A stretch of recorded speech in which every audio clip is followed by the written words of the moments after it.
informação de última hora, breaking news, parece que o ministro Alexandre de Moraes foi citado nominalmente aí por um oficial do Departamento de Estado. Vocês estão achando 50 muito?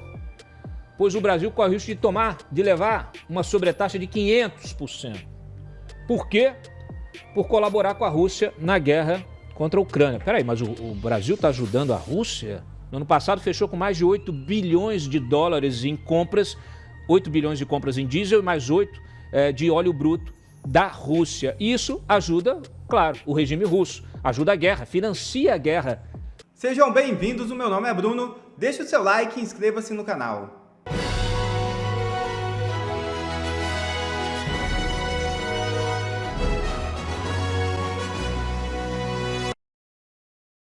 Ministro da Defesa pede ao STF para não depor em ação sobre suposto plano golpista.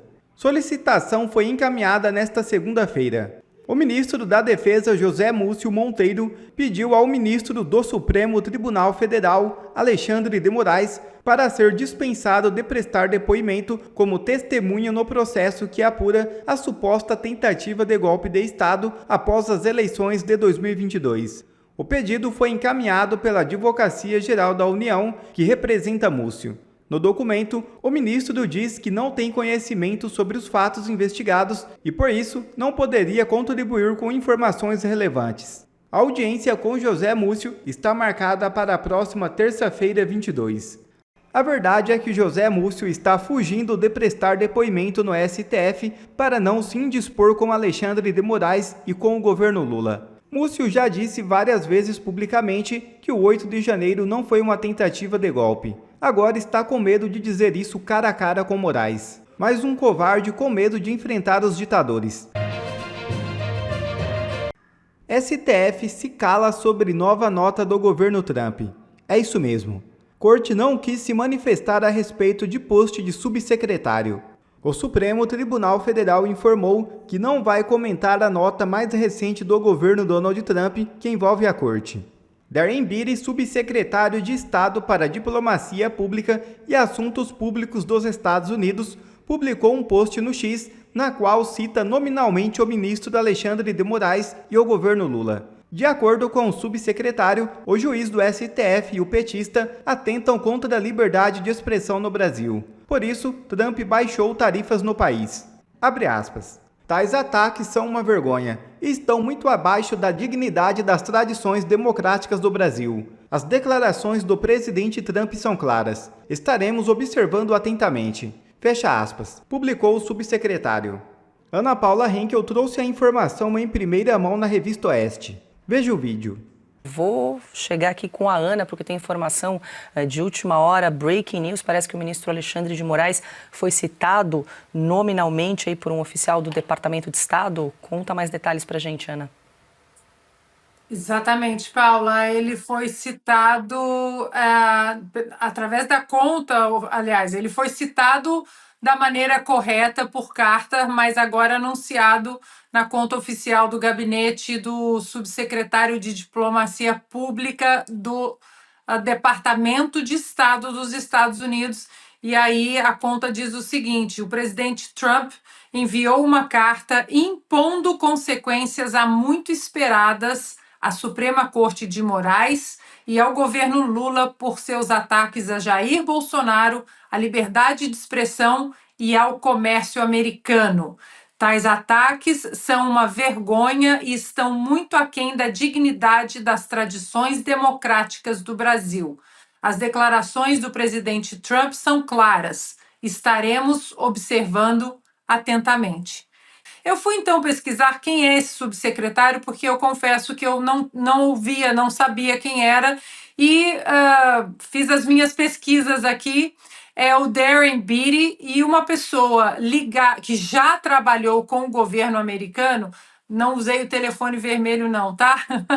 Mas foi uma pessoa que já trabalhou com o governo americano, me mandou a seguinte mensagem, que o Darren Beattie, ele é o subsecretário de Diplomacia Pública do Departamento de Estado, do poderoso Departamento de Estado, que ele foi speechwriter do Trump, ou seja, que ele foi um editor dos discursos do Trump lá no primeiro mandato do Trump, e que ele está hoje no Departamento de Estado diretamente envolvido com o processo de implementação da Magnitsky.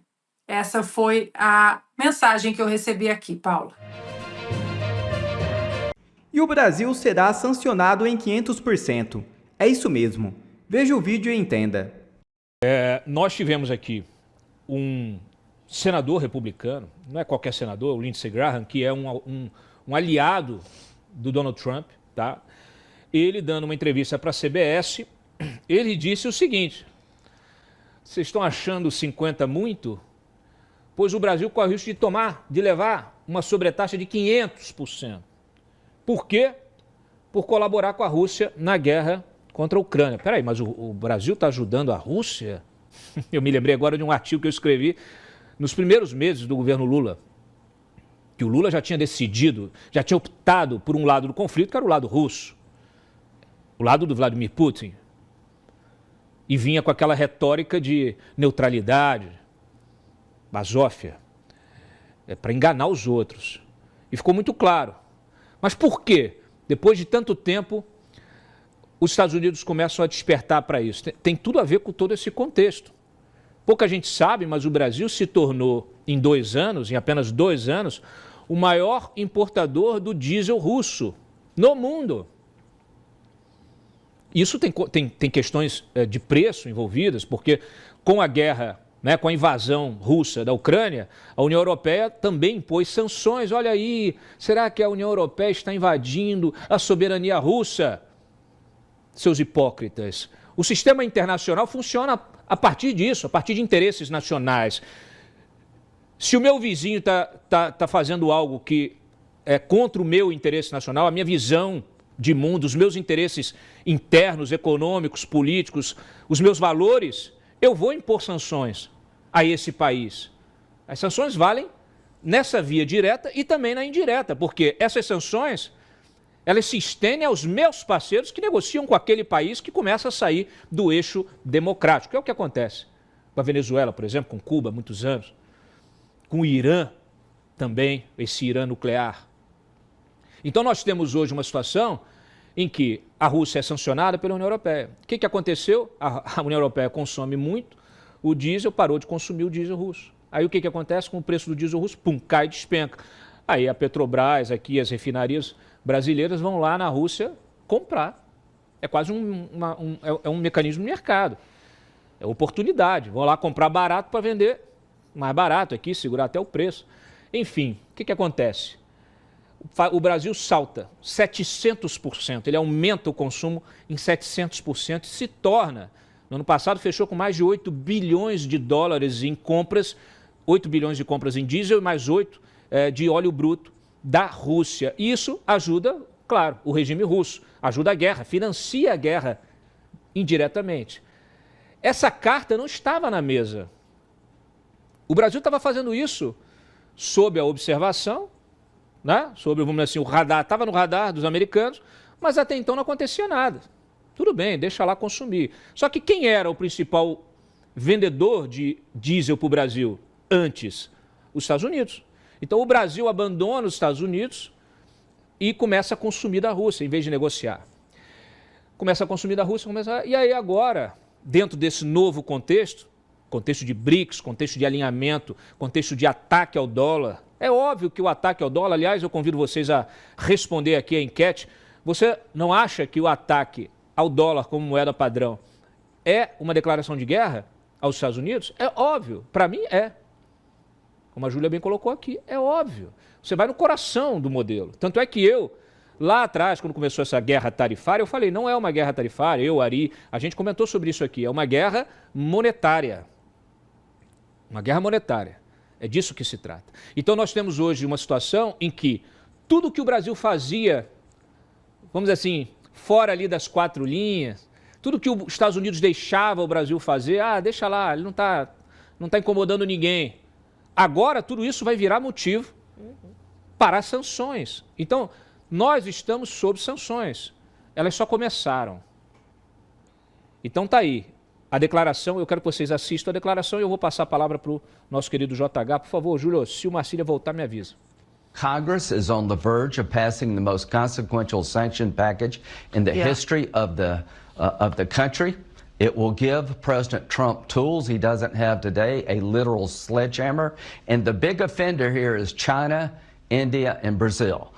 India buys oil from Russia cheap and resells it. That's despicable. I've talked to President Trump. He said last week it's time to move. He's tried to entice Putin to the table, but my goal is to end this war, and the only way you're going to end this war is to get people who prop up Putin, make them choose between the American economy and helping Putin, and you can only have one negotiator, and that's going to be President Trump with maximum flexibility to end this war. China, India, and Brazil, you're about to get hurt big time if you keep helping Putin.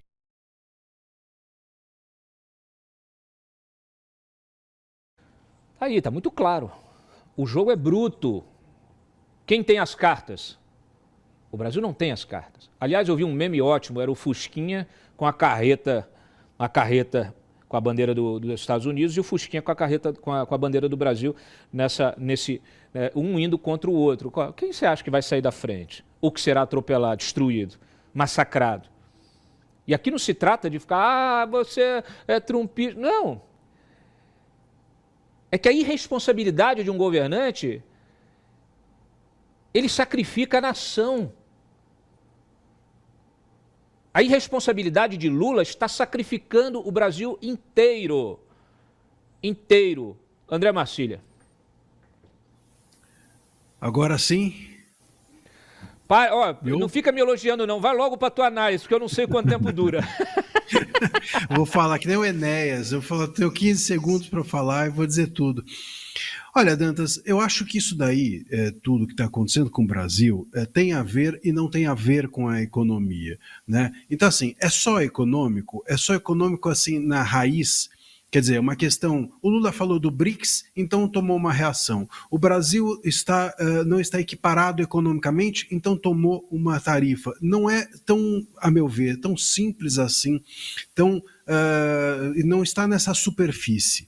Está no terreno das liberdades também, mas essas duas coisas não estão separadas. É ingênuo a gente acreditar que liberdades não tem nada a ver com economia. Veja um país como o Brasil, que restringe o bolsonarismo como tem feito, ele tem uma liberdade política de muito pouca qualidade. O Brasil, que trata as plataformas como trata, hoje tivemos uma nova ordem do Moraes, inclusive, aliás, sexta-feira, contra a Rumble, claramente uma maneira de mostrar força. Então, o Moraes vai fazendo uma espécie de braço de ferro com o Estado. Imagina só um braço de ferro em que que o Estado mede forças com empresas. Como é que você acredita que exista a possibilidade de você ter liberdade econômica dentro desse país? Que haja possibilidade para livre iniciativa? Um país que não pensa, por exemplo, vou dar um exemplo prático, só para vocês entenderem, essa regulação das redes que foi feita, mirando o controle, vamos dizer assim, das grandes big techs, ela é tão complexa, ela é tão burocrática, que ela acaba com a concorrência. Não tem como você ter uma média ou pequena plataforma, você tem que ter uma imensa estrutura para poder obedecer a essas regras todas que o STF está impingindo a todos nós. Então, nós estamos cada vez mais asfixiados nas nossas liberdades individuais, mas também em decorrência disso, nas nossas liberdades econômicas, na livre iniciativa. E isso para os Estados Unidos é muito perigoso, porque eles vão ter um vizinho, um país grande como o Brasil, próximo dos Estados Unidos, com uma visão dessa a respeito de liberdades, com uma dificuldade dessa de tratar com questões comezinhas, como, por exemplo, a fala, né, punindo a fala. É óbvio que isso é um problema. Vocês falaram aí de Guerra Fria, e eu me lembro, na época da Guerra Fria, tinha também essa mesma situação. Os Estados Unidos não gostavam que os seus vizinhos, e com razão, estivessem próximos de uma visão socialista. E parece que eles não querem que o Brasil também esteja próximo de uma visão, não vou dizer socialista, porque socialista talvez até fosse bom. Nesse sentido, fosse até menor o dano, vamos dizer assim. Bom, jamais, mas menor o dano. A gente está diante de uma visão totalitária. A gente está à beira ou avizinhando-nos de uma visão completamente pouco valorosa das liberdades. Então, isso tudo me parece relacionado. No momento em que a gente tem essa tarifa, ou esse tarifaço, que a gente precisa, inclusive, chamar isso de sanção e não de tarifa, nós estamos diante de um recado dos Estados Unidos, de um tiro de alerta. Não é o que os Estados Unidos fizeram não me parece uma punição para que daqui para frente a gente simplesmente abandone ou confronte-se com eles. Eles colocaram a tarifa num lugar tão diferente dos demais países, dos BRICS, por exemplo, que me parece que é um recado de venham e sentem-se na mesa conosco, porque desse jeito que vocês estão caminhando, não tem como. Não tem como. Vocês vão se perder do caminho das liberdades e, portanto, do caminho da economia livre e etc, e tudo aquilo que nos interessa.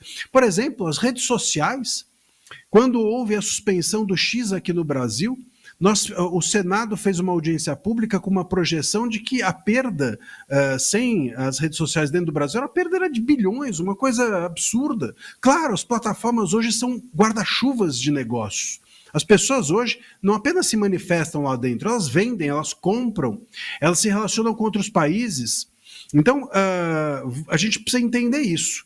Liberdade de expressão hoje no mundo moderno não é só um valor individual, não é só um desejo meu de falar o que eu penso, é uma forma de você fazer negócios.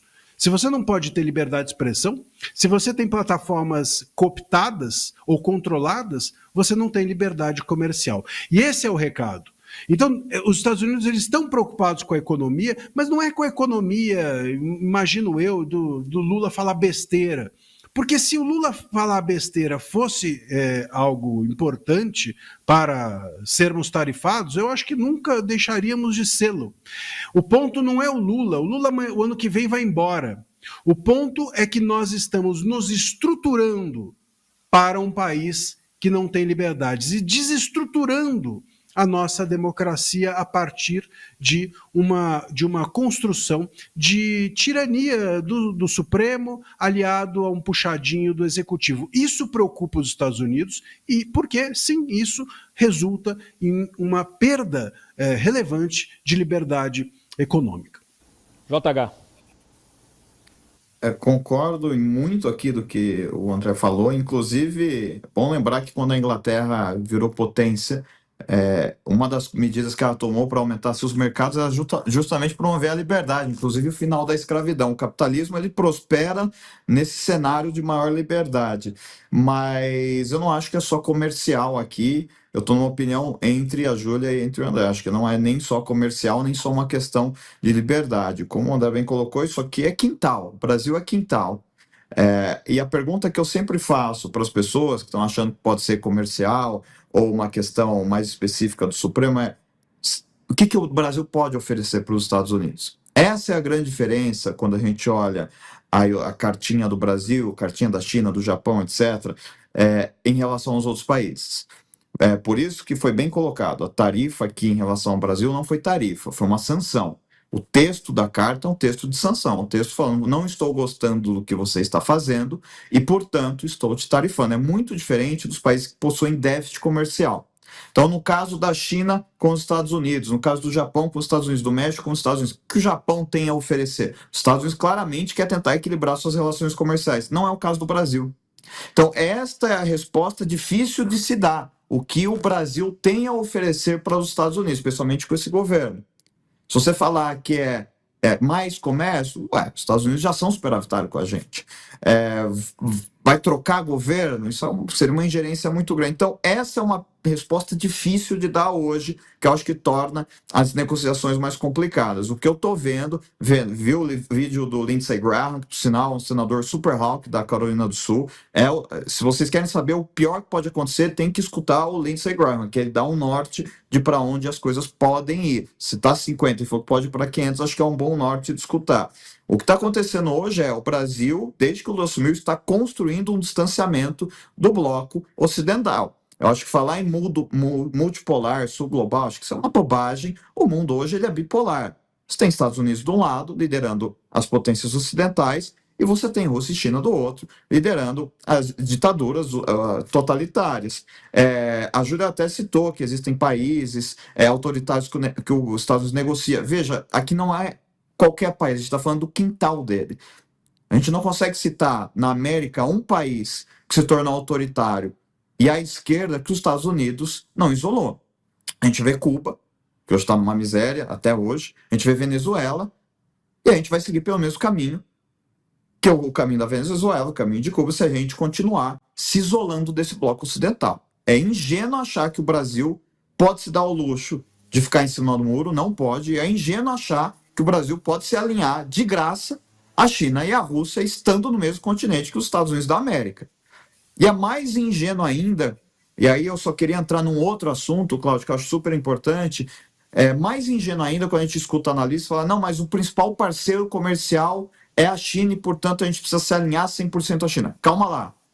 Primeiro que o principal parceiro que importa aqui é de capital, e é os Estados Unidos que mais põe capital. Segundo, a gente tem que analisar o que a gente vende para a China e o que a gente vende para os Estados Unidos. Quando o Bolsonaro assumiu, a China não deixou de comprar do Brasil, porque ela não pode.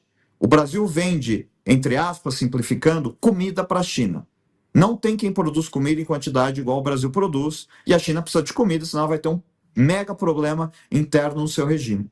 Agora, se a gente pensar no oposto, que é a relação Brasil-Estados Unidos, o Brasil é sim descartável para os Estados Unidos.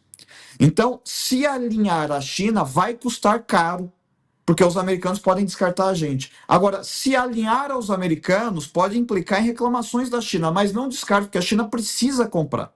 O que a gente vende para os Estados Unidos encontra em qualquer outro lugar, em qualquer outra quantidade. E é por isso que o Brasil está numa posição dificílima que o Lula colocou a gente, que o presidente atual colocou a gente. O que a gente vende para a China não encontra em qualquer lugar. Então, acho que aqui a falta de maturidade e inteligência do Itamaraty, do presidente, em navegar essa situação para tirar o melhor para o país, é gigantesco, porque ele se alinhar na questão ideológica, de valores, tecnológicos com os Estados Unidos, não vai custar o mercado chinês. A China vai ter que continuar comprando comida do Brasil. Agora, ele se alinhar à China pode custar o mercado americano e a tecnologia americana.